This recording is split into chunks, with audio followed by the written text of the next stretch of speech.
Et je profite également de cette occasion pour inviter mon frère de lutte, Fabien Kousouanika de Télé Tchangou, de vous inviter également dans l'émission, et parce que je suis parmi je suis parmi le fidèle de son émission.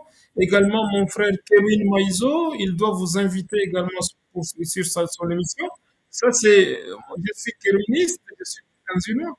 Et donc, c'est important pour que la jeunesse congolaise comprenne l'utilité de votre ouvrage. C'est important. Il y a des stages qui s'organisent également, mais dans des espaces, ce sont des espaces congolisés. Nous devons, je pense que c'est important qu'on fasse un distinguo entre des espaces congolisés Mm. avec nos télévisions congolaises dans ces diasporas qui doivent vous donner une place d'expression. Moi, je dois faire ce travail-là et vous serez invité sur Télé Tchangou après les concerts parce qu'il y a un concert de solidarité le 12 juillet en Belgique. On fera un effort pour que vous soyez invités là-bas, pour Mm. que vous vous exposiez sur cet ouvrage Bendele, Bendele. Mm. Absolument. Il y a aussi le frère Mobali Makassi. Il y a aussi le frère Mobali Makassi. Je pense que lui aussi, il aimerait beaucoup votre livre. Lui aussi, il fait des émissions avec des écrivains africains qui sont spéciales, qui sont de haut calibre. Je pense que lui aussi aimera votre livre. Mm. Ok. Merci beaucoup. Symphorien Pombe, est-ce que vous connaissiez donc le rapport entre le drapeau et les enceintes, le Bendele et le Ibendera? Je ne sais pas, est-ce que vous m'entendez ici? Oui, Oui, oui. on vous J'entends. entend. Oui, oui. Oui, merci. Parce que pour moi, Bendele, c'est la sommité, c'est notre âme, c'est notre essence. C'est tout, c'est un tout en réalité. C'est ce qui fait de nous un être. C'est notre identité à nous. C'est ça. Et puis ça, je ne tire pas de moi-même, ça, je tire du philosophe Vincent Moulago Guachikala qui m'avait donné cours à l'Université catholique de Bukavu. Parce que lui, il travaillait sur les religions traditionnelles africaines. Et donc, Bendele, quand on voit Bendele, nous devons être debout et être prêts pour tout. C'est ça. Pour notre alma mater, on doit être prêt pour ça. C'est ça. Et donc, Bendele, pour nous, c'est nous montrons le Ubuntu à l'interne et nous montrons également le Ubuntu à l'extérieur. C'est ça. Mm. Magnifique. Magnifique. Et puis, Eric Misere, quand vous voyez par exemple les Espagnols ou les Portugais ou les Italiens qui ont dans leur langue Bandera et que ça renvoie au Bendele, est-ce que vous en avez croisé pour leur dire, est-ce que vous savez que votre langue vient de chez nous? Au Bandera, hein?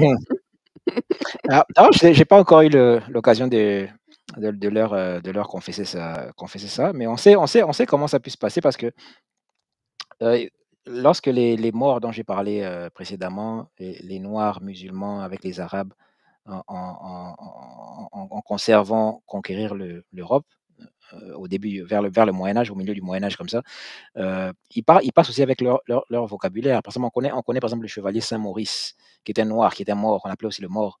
Même Maurice, Moorish, parce qu'on dit Moorish, Maurice, ce sont des prononciations différentes. Moorish, Maurice. Hein. Il est très célébré même au niveau de la Suisse. Hein. Il y a même un abbé qui porte son nom. Je crois même que le président de la FIFA, l'ancien Blatter, est passé par là, un abbé qui avait le nom de Saint-Maurice. Donc, c'est un saint qui est vénéré comme ça dans ça. Et pour beaucoup de gens qui ne comprennent pas aussi, quand on regarde l'Église catholique, tous ces saints qui sont vénérés, pourquoi? C'est comme dans la tradition africaine avec les Bendele, les anciens, les ancêtres, les Ndela, comme dans la culture Louba, par exemple, Ndela, Ndele. C'est ce qu'ils font avec les saints, Saint-Maurice, tout ça. C'est la même chose. C'est juste que chez nous, on est venu dire que c'est les démons et tout ça, alors chez les autres, eux, ils font. Alors, les protestants peuvent dire que non, mais non, nous, on est différents parce que nous, on s'est dissocié de l'Église catholique, tout ça, tout et tout. Mais c'est un même arbre. C'est un même arbre. Sans l'Église catholique, il n'y a pas de crise de réveil. C'est la même chose. On peut sortir. Luther a fait sa révolution, tout ça, mais il a coupé l'arbre sur lequel il était assis quelque part parce que la substance. Parce que quand le protestantisme s'est séparé du catholicisme, mais Ils reviennent toujours à ça parce qu'on a revu encore les pasteurs maintenant aujourd'hui remettre encore les tenues des prêtres, tout ça. Il y a beaucoup de trucs liturgiques, les habits, l'apparat, les cérémonies tout ce qu'on avait essayé d'expurger, qu'on avait essayé d'enlever, petit à petit reviennent encore en place pour essayer de mimer l'arbre mère qui est en fait une fille illégitime de la pensée africaine comme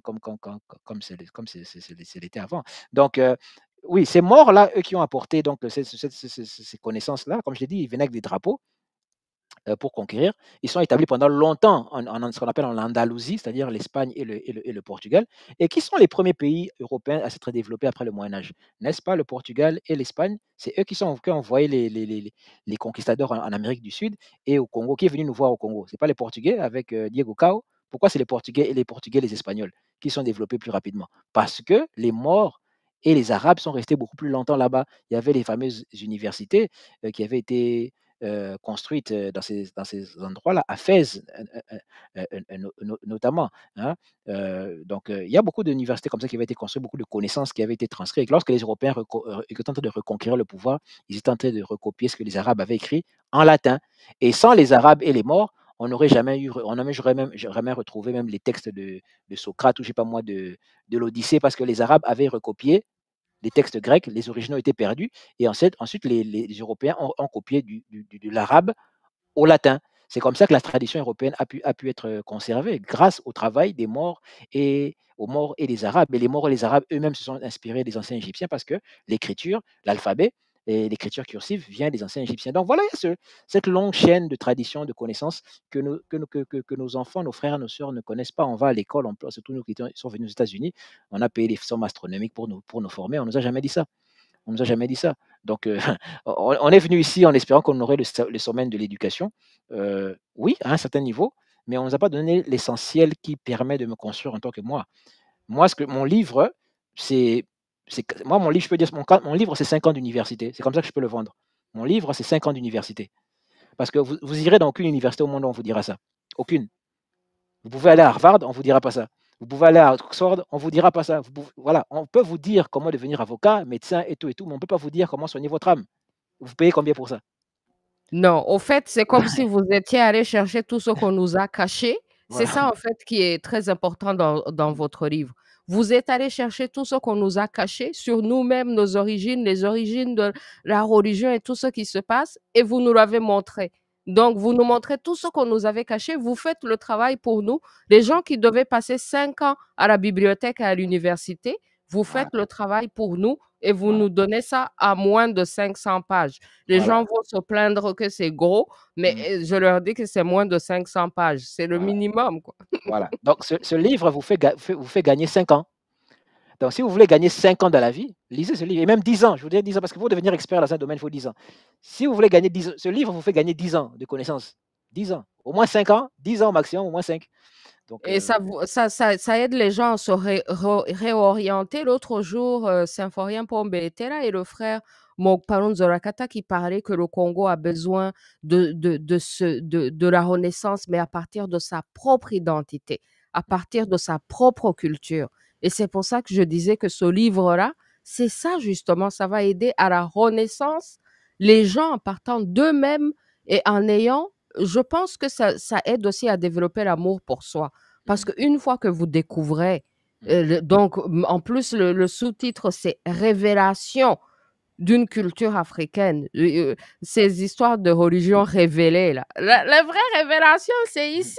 Vous faites des révélations de connaissances, c'est ça. Non, pas des moi, histoires de croyances, de fiction. Vous faites les vraies révélations. En fait, le livre des révélations, c'est ici même. Voilà. oui, non, moi je pense que non, nous devons vraiment féliciter notre frère Eric. Vous savez, dans notre culture africaine, dans notre culture principalement congolaise, nous jetons des fleurs aux gens quand ils meurent. Et puis je trouve que c'est pas de cette façon-là que nous devons nous traiter, nous devons nous traiter étant vivants. Moi, je sais que vous existez depuis 2018. Moi, je sais que vous existez.